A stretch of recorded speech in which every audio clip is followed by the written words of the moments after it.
नमस्कार, म हिमेश पन्त। अहिले म काभ्रे क्षेत्र नम्बर 1 मा छु।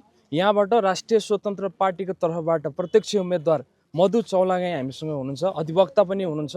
उहाँले कानुन क्षेत्रमा रहेर लगभग 20 वर्ष काम गरिसक्नु भएको छ र यो अनुभवलाई चाहिँ उहाँले पोलिसी लेभलमा गएर संसदमा कानुनी लेभलबाट चाहिँ अब देशमा केही न केही चेन्ज ल्याउनुपर्छ भनेर आफै उम्मेदवारी दिएर लाग्नु भएको छ। आफैमा एक्सपर्टिज हुनुहुन्छ।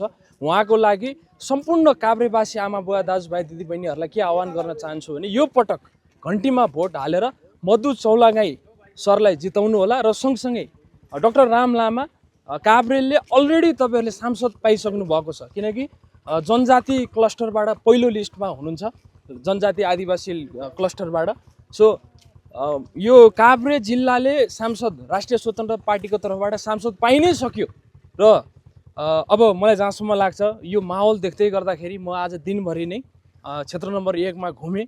प्रत्यक्षबाट पनि राष्ट्रिय स्वतन्त्र पार्टीले जित्ने चान्सेस मैले लगभग देखिसकेँ। यो कन्फर्मै छ र काभ्रेबाट 3 जना माननीय हामीले पाउँछौँ भन्ने एक्सपेक्टेसन छ र त्यही नै आह्वान गर्न चाहे, घन्टीमा भोट ठोकौँ, चुपचाप घन्टी छाप, यही भन्न चाहे। धन्यवाद।